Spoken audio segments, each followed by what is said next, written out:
नमस्कार। एक सवाल अक्सर पूछा जाता है, इतिहास कौन लिखता है? क्या हमेशा जीतने वाला ही लिखता है या फिर वो जो पीछे एक ज्यादा मजबूत, ज्यादा टिकाऊ कहानी छोड़ जाता है? आज हम सम्राट हर्षवर्धन की कहानी के जरिए इसी सवाल की गहराई में उतरेंगे। तो ये सिर्फ एक कहावत नहीं है। ये हर्षवर्धन की कहानी का बिल्कुल केंद्र है। ये सिर्फ एक राजा की जीवनी नहीं है, बल्कि एक ऐसा नाटकीय टकराव है जो हमें ये सिखाता है कि इतिहास को समझा कैसे जाता है। चलिए जरा समय में पीछे चलते हैं। 7वीं सदी का भारत एक बहुत ही उथल-पुथल का दौर था। महान गुप्त साम्राज्य बिखर चुका था और पूरा उत्तर भारत छोटे-छोटे आपस में लड़ते राज्यों में बंट गया था। और ठीक इसी राजनीतिक अराजकता के बीच से एक नौजवान राजकुमार का उदय होना था, हर्षवर्धन। जरा सोचिए, एक के बाद एक परिवार पर मुसीबतों का पहाड़ टूट पड़ा। पिता की मृत्यु हुई, मां सती हो गईं, बहनोई की हत्या कर दी गई, बहन को कैद कर लिया गया और फिर बड़े भाई का भी धोखे से कत्ल हो गया। इतनी कम उम्र में हर्षवर्धन ने खुद को एक ऐसे सिंहासन पर पाया जो चारों तरफ से दुश्मनों से घिरा था। और कहते हैं कि इसी नाजुक मोड़ पर उनके एक सलाहकार ने उनसे ये बात कही। ये वो पल था जब एक शोक में डूबे राजकुमार को अपनी जिम्मेदारियां समझनी थीं और एक योद्धा राजा बनना था। ये एक ऐसा फैसला था जो सिर्फ उनका नहीं बल्कि पूरे उत्तर भारत का भविष्य तय करने वाला था। तो इस सलाह के बाद शुरू होता है हर्ष का वो सफर जिसमें उन्होंने संकट में घिरे अपने राज्य को उत्तर भारत की सबसे बड़ी ताकत बना दिया। चलिए उनके सैन्य अभियानों पर एक नजर डालते हैं। 1 लाख, जी हां, 1 लाख पैदल सैनिक, ये थी हर्षवर्धन की सेना की ताकत। उस दौर में उत्तर के ज्यादातर राजाओं के लिए इतनी बड़ी सेना का सामना करना लगभग नामुमकिन था। लेकिन पैदल सेना से भी ज्यादा खौफ था उनके युद्ध हाथियों का।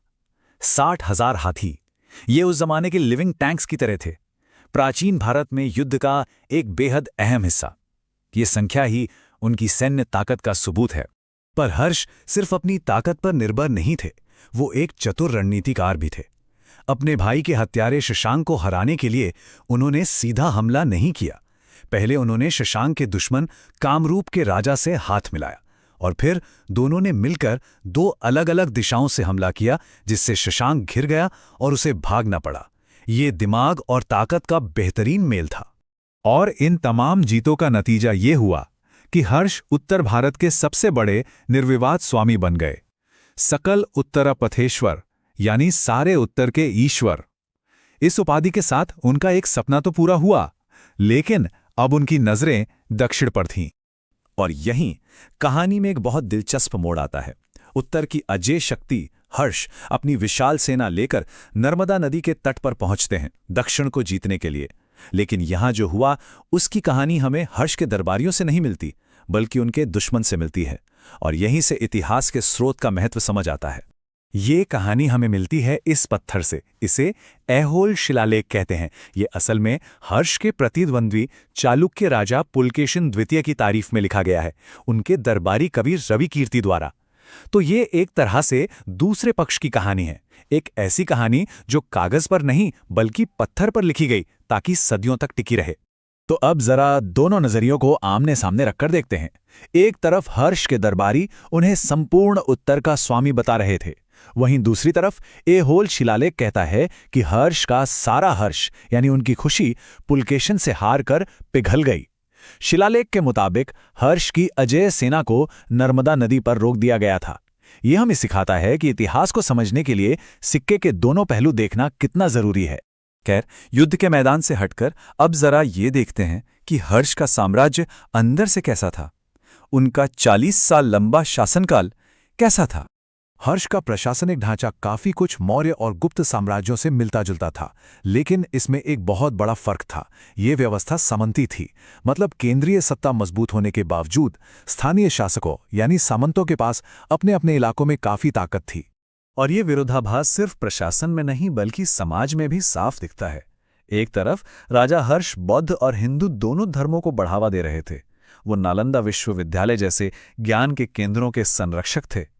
लेकिन दूसरी तरफ उसी समाज में जाति व्यवस्था बहुत कठोर थी, सती प्रथा जैसी कुरीतियां थीं और छुआछूत एक कड़वी सच्चाई थी।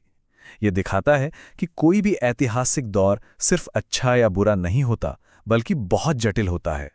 तो इन सब के बाद आज हम हर्षवर्धन को कैसे याद करते हैं? उनकी विरासत को लेकर इतिहासकारों के बीच क्या बहसें हैं? चलिए अब इसे समझते हैं। एक उपाधि जो हर्ष को अक्सर दी जाती है वो है अंतिम महान हिंदू सम्राट। पर क्या ये उपाधि ऐतिहासिक रूप से सही है या ये इतिहास का एक तरह का सरलीकरण है जो उसकी जटिलताओं को नजरअंदाज कर देता है? जब इतिहासकार इस दावे की पड़ताल करते हैं तो वो कुछ जरूरी बातें सामने रखते हैं। पहली, हर्ष का साम्राज्य पूरे उपमहाद्वीप पर नहीं, सिर्फ उत्तर भारत तक ही सीमित था। दूसरी, वो खुद शैव थे पर बौद्ध धर्म के भी उतने ही बड़े संरक्षक थे। और सबसे अहम बात, वो अंतिम महान हिंदू सम्राट कैसे हो सकते हैं जब उनके बाद राजपूत, विजयनगर और मराठा जैसे कई बड़े हिंदू साम्राज्यों का उदय हुआ? तो इन बहसों का मतलब ये नहीं कि हर्ष का महत्व कम हो जाता है।